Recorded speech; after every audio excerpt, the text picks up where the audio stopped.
Alright, what's going on, guys? Just wanted to show you guys how I like to build a Paladin for BG3.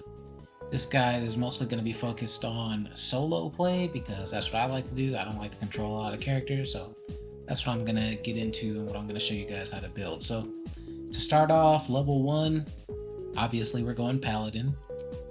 Now the subclass, it's kind of up to you, but in my opinion, Oath of Devotion is the best, at least for solo runs, because with Oath of Devotion you get Sacred Weapon and you get Sanctuary. Sacred Weapon gives you a lot of accuracy, which you're going to need if you're going to be using Great Weapon Master, which we will for this build. And Sanctuary just allows you to be untargetable for, 10 turns. So you can cast Sanctuary before a fight and basically brute force your way into going first in the fight, which is super powerful when you're solo, especially when you're running super low decks like we are here. So Oath of Devotion for our subclass. So for strength, we're going to run strength at 8, and the reason why is because potions of Hill Giant strength are readily available in Act 1. Maybe for level 1 through like level 2, like when you're just getting off of the Nautiloid, you can run this a little bit higher. But as soon as you get access to Withers, I would spec this all the way down to 8 and just pop Hill Giant potions for the entire game if you can. If you're willing to long rest spam, you can stockpile a bunch of them right in the beginning of the game. But even if you don't long rest spam, you should be able to get plenty of elixirs of Hill Giant strength from Auntie Ethel in Act 1. Every time you level up, she'll restock. Every time you long rest, she'll restock. So as long as you're drinking those, your strength will be effectively 21. So you don't need to put any points into it yourself. For dexterity, if you want to make sure you're going closer to first in turn order, then you could pump this up to like 14. Or if you plan on wearing medium armor, you could pump this up to 14. But in my case, I would rather have those points in wisdom. So I'm taking 14 wisdom just to help me against certain CC spells that the enemies like to use. So I'll take 10 dexterity, I take 16 constitution just to have as much health as I possibly can. Intelligence I don't worry about, I just drop that down to 8. Wisdom I take 14, like I said before, to help with my spell saves. Charisma we're going to take 17, that's because certain things like Sacred Weapon scale with your charisma modifier. Like as a paladin, there's a lot of things that scale with your charisma modifier. And as a warlock, which we're gonna multi-class in a warlock, a lot of things scale from your charisma as well. So you want this to be as high as possible.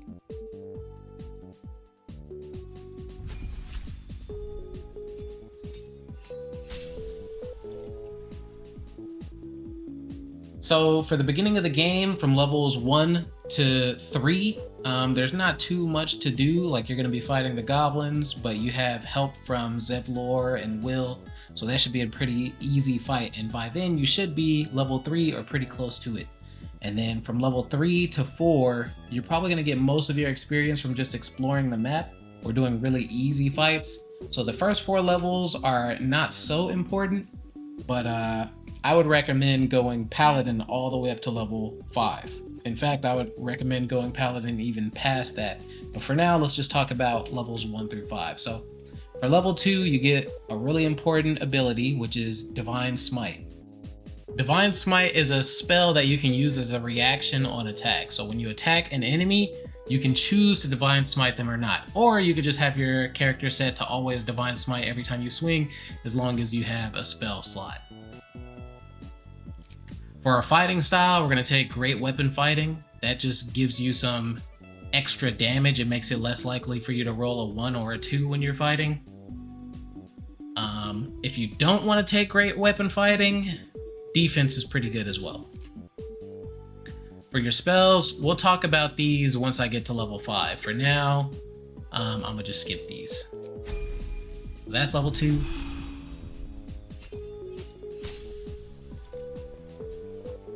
Now we're at level 3. This is a really important level up for us because we get Sacred Weapon, which I talked about before, and we get Sanctuary.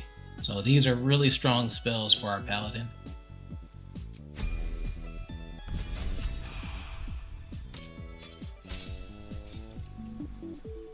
So level 4, we get our first feat.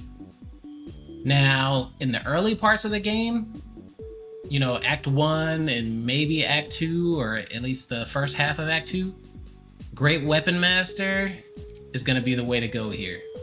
This gives you a flat 10 extra damage on each of your swings at the cost of a 5 attack roll penalty. You're going to have less accuracy, but you're going to do more damage. But this is a passive, so you can turn this off whenever you want. If you need an extra boost to accuracy, if you have a high armor target, turn this off, swing, and you won't get the extra damage, but at least you'll guarantee, or you'll be more likely to hit. Also, when you land critical hits or you get a kill, Great Weapon Master gives you the ability to do a melee attack with a bonus action. So if you don't have anything else to use your bonus action, this is a free extra hit, which is super powerful for level 4.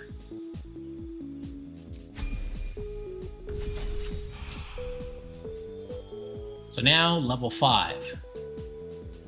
So level 5 is really important because we get extra attack. Extra attack makes it so that for each action, you get a second attack. So if you use your action to do an attack, you can attack again with that same action. It doesn't cost you anything. So when you're not hasted, this is 2 attacks. If you get a crit or if you kill somebody and you have your bonus action, you get 3 attacks. So a level 5 paladin is swinging 5 times. It's 3 times as strong as a level 3 paladin. And if you don't have Great Weapon Master, or if you don't get a critical hit, or if you don't kill an enemy, you're still swinging 2 times per action.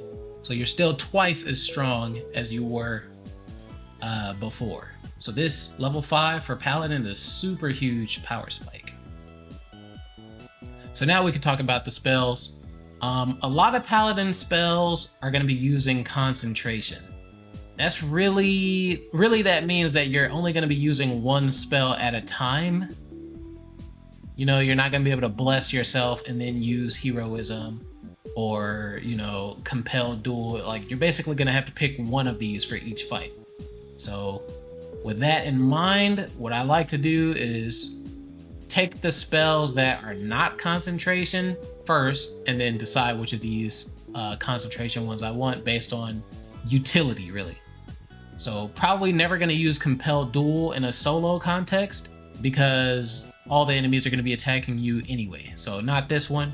We're probably going to take Shield of Faith. So just in case we get a fight where 2 armor class might help us, which there aren't a lot of those kinds of fights, but just in case, we take Shield of Faith. We could take Bless just in case we need saving throws and accuracy. Heroism. This is not going to be super useful in the early game, like Act 1. But in Act 2, there are a few fights where the enemy tries to frighten you, and heroism negates that, of course. You can't be frightened. You're immune to frightened when you have heroism active. So in that sense, this is a really powerful flex spell to use. Divine Favor, I pretty much never use this. It's also concentration. It gives your weapon attacks an extra 1 to 4 radiant damage. I pretty much never use this, but I take it anyway just in case. Thunderous Smite is not a concentration spell, so I usually take that just because it gives me an extra option, but I never use it really.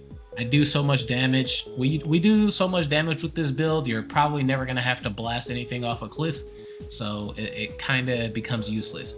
It also takes an action and a bonus action instead of just one action. And I don't think it does any more damage than a regular smite, so there's not a lot of reason to use this one if you're not trying to knock your enemies away or knock them prone. Besides that, I take Magic Weapon, which I'm pretty sure this tooltip is bugged. It says the weapon becomes magical, receiving a +1 bonus to attack and damage rolls. But when I checked my attack roll the other day using this, I'm pretty sure it gave me my charisma modifier. So I'm thinking this is probably charisma modifier to your attack rolls.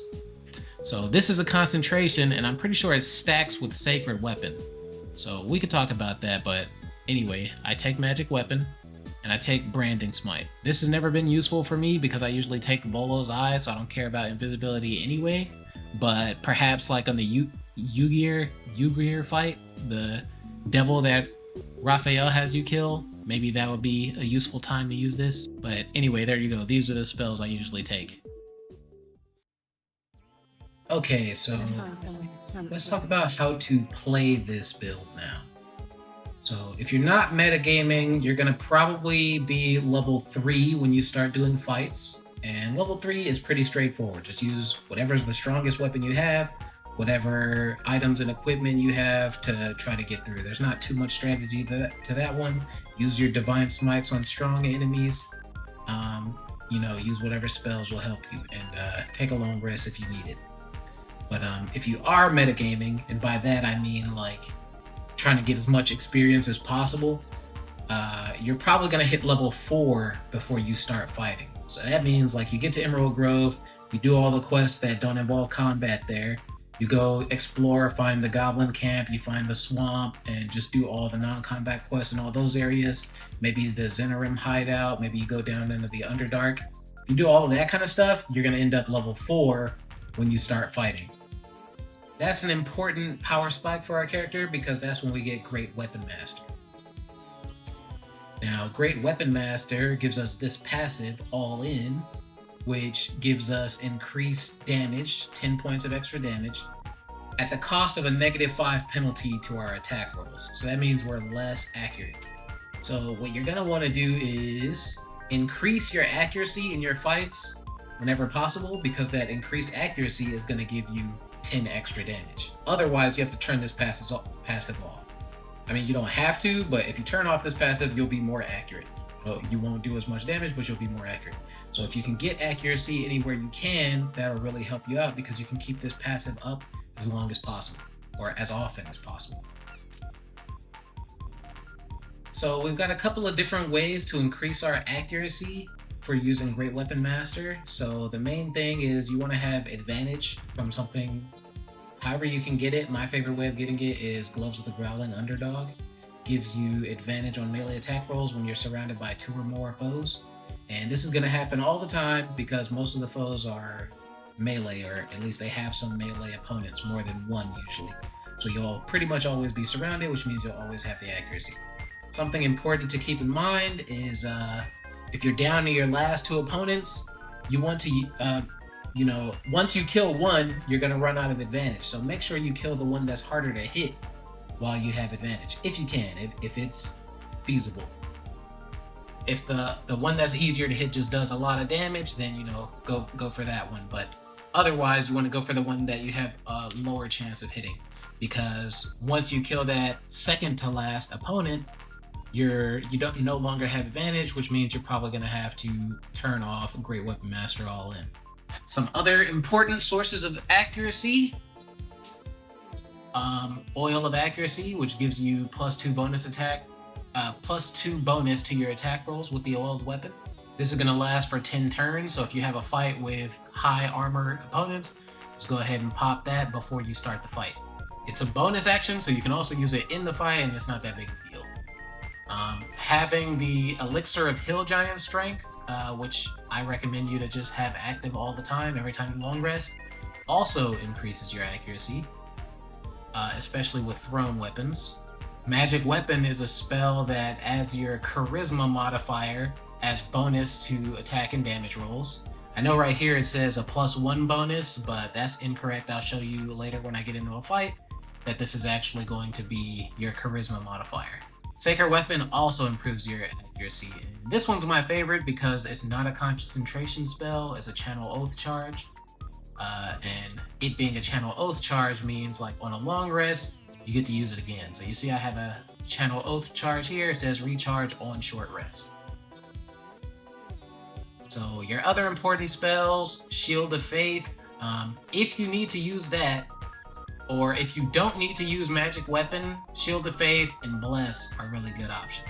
Bless, by the way, also increases your attack rolls, but I think Magic Weapon is going to be better most of the time. You also have Divine Favor, but this takes a concentration. It's a concentration spell, which means you're not going to be able to use Magic Weapon or Shield of Faith, and it only lasts 3 turns. So in my opinion, it's not really worth it most of the time. You also have Sanctuary. This is not a concentration spell. This is super powerful. I'll show you how this works in a second, but basically no enemies can attack you. Alright, so here's a fight. What I'm gonna do is Sacred Weapon, Magic Weapon, Oil of Accuracy,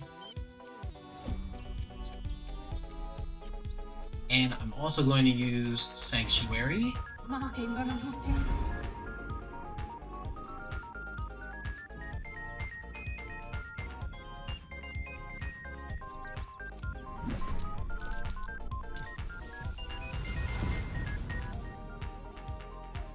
See here, her turn is done. His turn is done. His turn is done.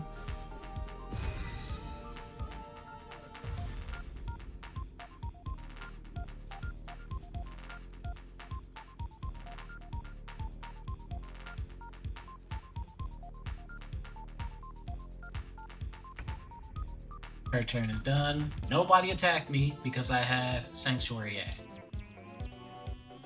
So you can see Sacred Weapon, Magic Weapon, Oil of Accuracy are all active.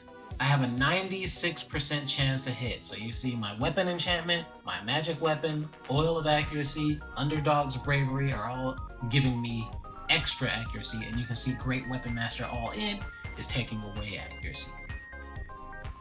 So when I swing,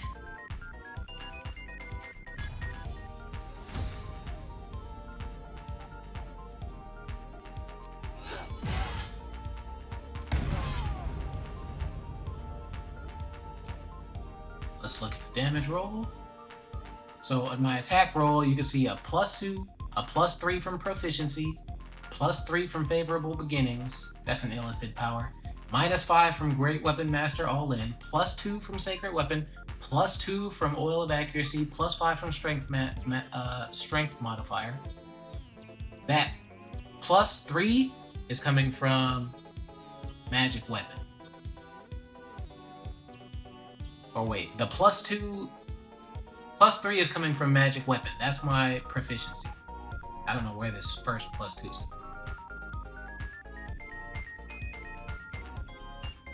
Okay, now you can see that without any of those accuracy things, without my Oil of Accuracy, without Magic Weapon, without Sacred Weapon, without advantage, the advantage that I get from Gloves of the Growling Underdog, this is what my accuracy looks like. 55% chance with Great Weapon Master all in to hit Sarth Beretta.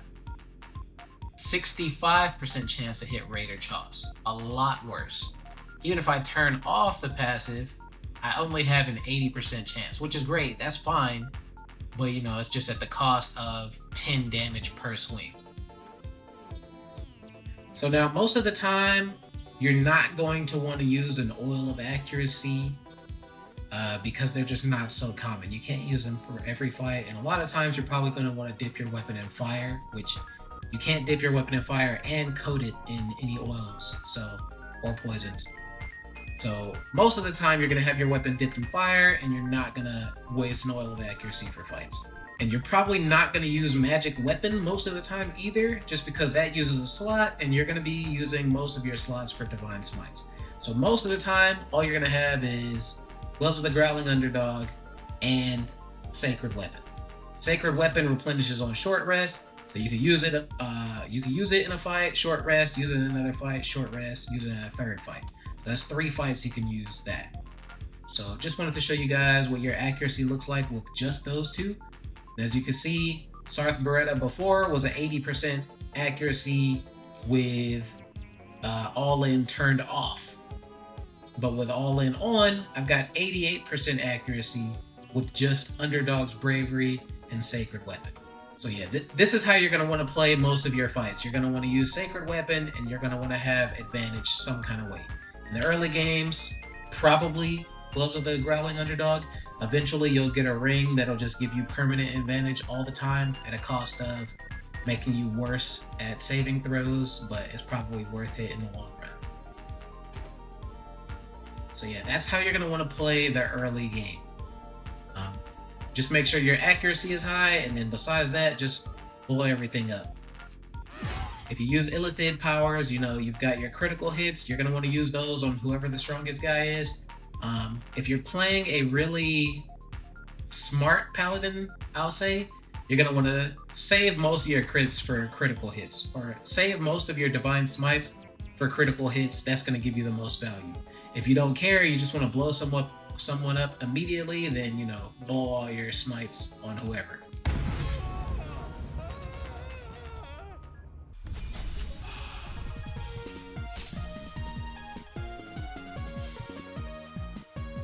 So now we're going to talk about level 6 to 8.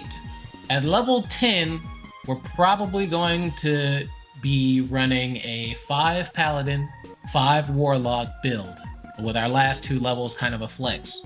We could do, you know, meaning we could do kind of whatever we want with them. But the first level of Paladin, or the first level of Warlock,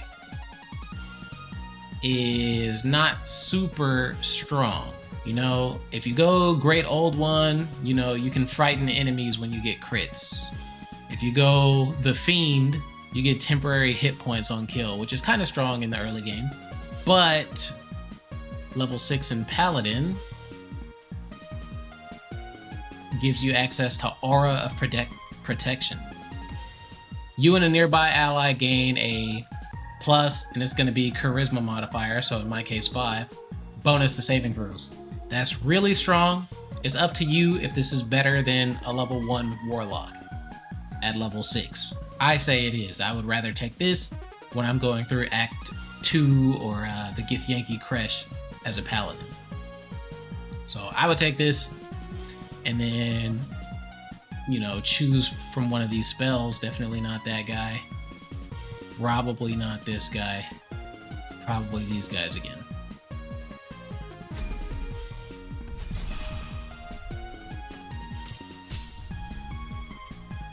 At level 7, you get the Aura of Devotion. You and nearby allies can't be charmed, and this aura disappears if you fall unconscious. Unfortunately, for Paladin Devotion, level 7 is not that strong. So basically what I do here is start going Warlock. So again, level 1 Warlock is not the strongest, but you do get access to Minor Illusion, which is really strong. You can also take Friends if you want, or Mage Hand, but I like Minor Illusion. Eldritch Blast is just a good ranged option to have, but you're probably not going to use it too much. So if you want to replace this with Friends, it's probably better. For your class, I go Great Old One just because I like fearing people. Later in the game, it's not going to matter too much, but I find that in Act 2, fearing the enemies and, you know, basically they're stuck in place so you can move away from them if you want is, you know, it's fun to play around and it can be pretty useful. For your spells here, I definitely recommend taking Hex. As for these, it's kind of up to you, but for a solo run, I like Charm Person just so I can have a better, easier time with dialogue options and checks.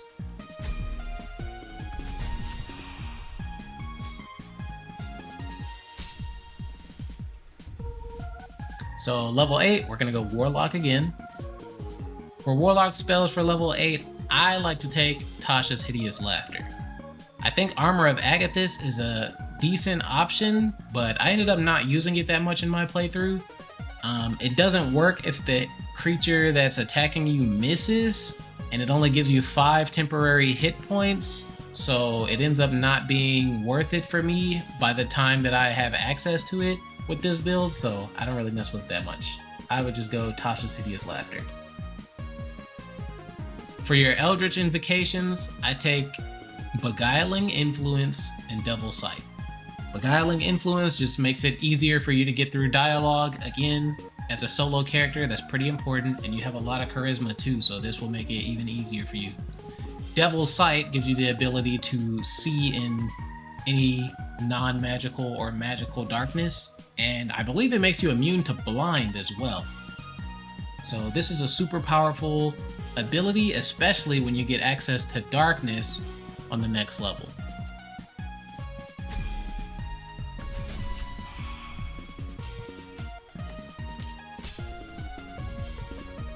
All right, so this is a really important Warlock level for us.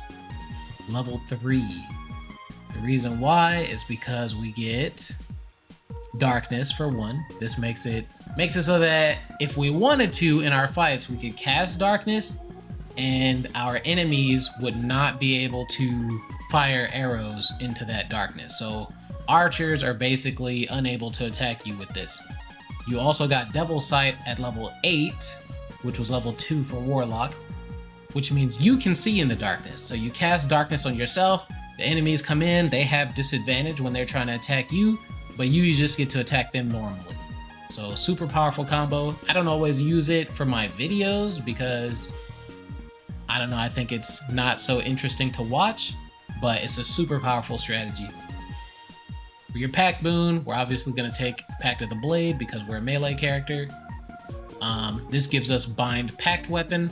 It gives us Bind Pact Weapon, which makes it so that our weapon scales with our spellcasting modifier, which is Charisma.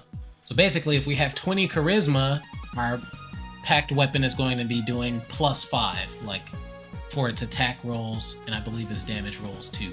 So that just basically means that you don't need any strength if you don't want to have it. So at this point in the game, level 9, once you get Bind Pact Weapon, if you don't want to, you don't have to use any strength potions. You can just Bind Pact Weapon to whatever weapon you're using, and it'll be just as strong as if you were having this. The thing is that strength also lets you jump farther and throw people and push people and use people as improvised weapons, so it's kind of more useful. So at level 9, you know, it's your choice. If you're out of potions by now, then bind your weapon. If you aren't out of potions and you just want to do as much damage as possible, probably don't bind your weapon. At least not yet. You'll see once we go up to the next level that it'll probably be worth it for you to bind your weapon again.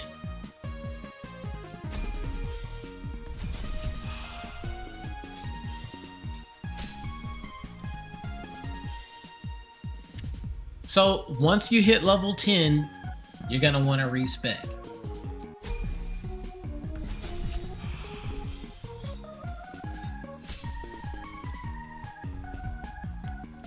So as you can see, we respect. I'm back to level 9, but I'm level 4 in Warlock. That's because I took that 6th level out of Paladin. So we lose our bonus to saving throws, which sucks, but the reason why we did this, you'll see at level 5, or at level 5 in Warlock when we go to level 10. We want to take a new spell here. I like Hold Person, even though I never use it, but Invisibility is good, Misty Step is good. I'm just gonna pick Misty Step here. Now for your feats, if you haven't already changed to Savage Attacker yet, now's the time. So we've got Savage Attacker and we got Great Weapon Master. At this point in the game, your smites are doing enough damage that you might not even need Great Weapon Master anymore. You might want to go with something like Alert. Since we don't have a lot of decks, we're usually last in the turn order when it comes to combat, or pretty close to it. So Alert makes that, or remedies that, and it makes it so that you can't be surprised. So it's pretty strong. Okay, now level 5 Warlock. So we're at level 10. We got level 5 Paladin, level 5 Warlock.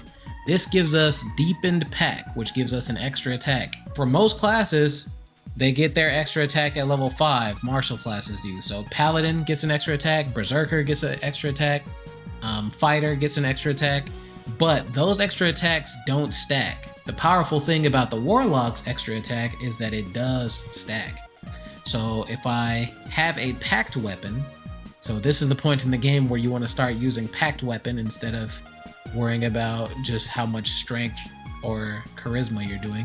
If you have a Pact Weapon, you get the extra attack from Paladin and you get the extra attack from Deepened Pack. The drawback is that your weapon is going to be scaling with charisma, if you consider that a drawback. So with those two, you'll be getting 3 attacks per action. So if you haste your character, you'll have 2 actions, 3 attacks each, that's 6 attacks. If you get a critical hit with any of those, which you can guarantee with Luck of the Far Realms or that ring, you'll get a 7th attack on your bonus action with using Great Weapon Master. So 7 attacks per turn. And if you have Elixir of Bloodlust, since you don't have to use an Elixir of Strength anymore, you can use an Elixir of Bloodlust. If you get a kill, you'll get another action. So that's 9 attacks per turn, plus the bonus action, which is a 10th attack. You get 10 attacks per turn. Pretty powerful. So level 10 is a huge level spike, and I think it's worth it to remove your 6th level in Paladin so that you can get this as soon as possible. Level 10 is the earliest you can get this combo. For your spells here, it's really up to you. I like Counterspell. I think Counterspell is super duper busted. For your Eldritch Invocations, I usually go with Mire the Mind for the slow. Alright, so in the mid game, not too much is going to change about your battle strategy. You're still going to be 6 Paladin for the most part, so you're not going to have anything new at level 6 for Paladin. But as you start speccing into Warlock, you're going to get a couple of new spells, starting with Minor Illusion. So I just want to show you guys how you can make use of Minor Illusion to make things easier for yourself. Okay, so here's an ambush waiting for me around this corner here. If I look at the sight lines, I can see that if I wanted to do this fight normally, I would walk over here and then the fight would start. They would have to run up to me and, get their attacks in or whatever. I can't get a sneak attack, a surprise turn, or anything like that because I won't be in melee range. There's no way for me to get up here without them seeing me. Unless I want to use a Potion of Invisibility. That's an option, but Potions of Invisibility are limited, so if you don't have to use them, you don't want to. Minor Illusion, on the other hand, is a cantrip. So, if you don't know how Minor Illusion works, what you do is you place an illusion somewhere, and the enemies will run towards it. And they run towards it pretty fast, and the way they run, their sight lines are going to be going all over the place. So, a trick that I like to use to make sure they don't see me when I use Minor Illusion, see I'm in this hallway right here. If I go into turn-based mode, I can place my illusion somewhere. They all see my illusion, but they haven't started moving yet because we're in turn-based mode. Now I can move over here, out of vision, and then just go to the next turn. Now as you can see, they all moved up to the, not all of them, but they moved up to see the illusion. But this guy is still looking this way. So that's what I mean. If you want to go into turn-based mode, or if you didn't go into turn-based mode, you would have had to move over here really fast, or else this guy would have probably seen you, unless you pass the stealth check. When you cast Minor Illusion, the enemy like to surround the illusion. So if you don't want them to have their sight cones going in a full circle around the illusion, try to find an object or a wall to place the illusion in front of so that no one will stand on this side of it. See, if I put it here,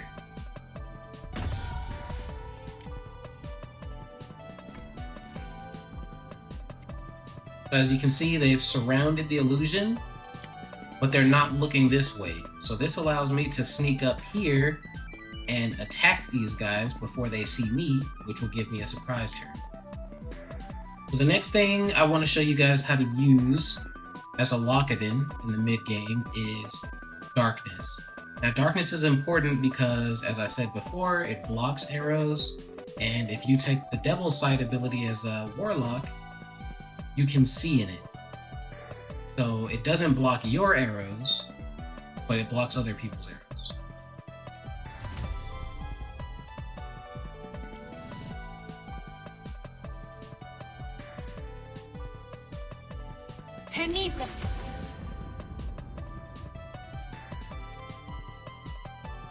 As you can see, my character, who has Devil Sight, can shoot through the darkness to hit the standing torch. When I switch to Lae'zel, who does not have Devil Sight, he cannot shoot through this darkness to hit the standing point. If I make my character stand in the darkness, see it says path is interrupted, I can't shoot an arrow in there. If I have Lae'zel in the darkness with me, if there are any enemies in the darkness with you and they try to swing, you see they have disadvantage because they're blinded. Your character, on the other hand, or my character, your paladin who will have Devil Sight, is not blinded. Well, she is blinded, but it doesn't affect her. See, I still have 91% accuracy. I don't have the debuff. So if you're in a fight with a lot of enemies and you're taking a lot of damage, by putting down darkness and raising your AC as much as you can, and it should make a lot of fights a little bit easier for you. You don't have to deal with archers at all. Like, archers are just a complete non-issue when you put down darkness. Melee characters will have to struggle to break your concentration before they can actually hit you reliably. So the next really important thing for the mid game as a Lockadin is you'll get access to the ability Bind Pact Weapon. This will let you use Charisma for your attack rolls with your weapon. So as you can see, when I'm using a weapon that is not my Pact Weapon, I only have 85% accuracy. However, if I use Bind Pact Weapon,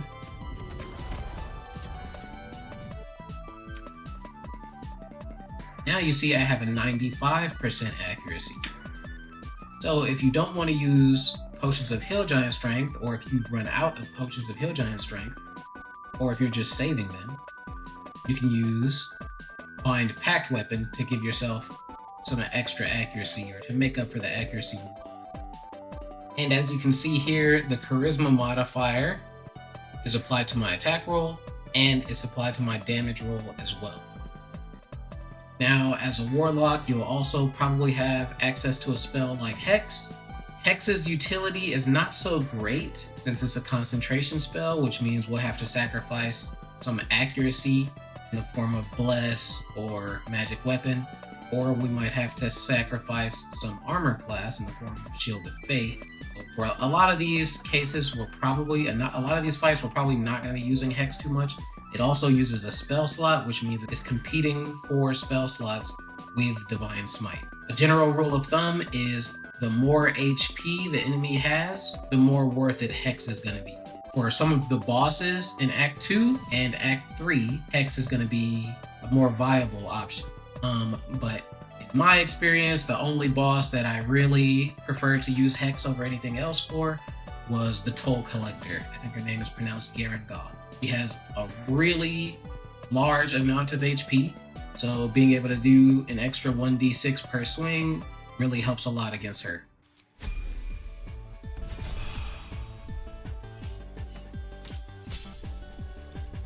Okay, so we have level 11. You've got a couple of options here.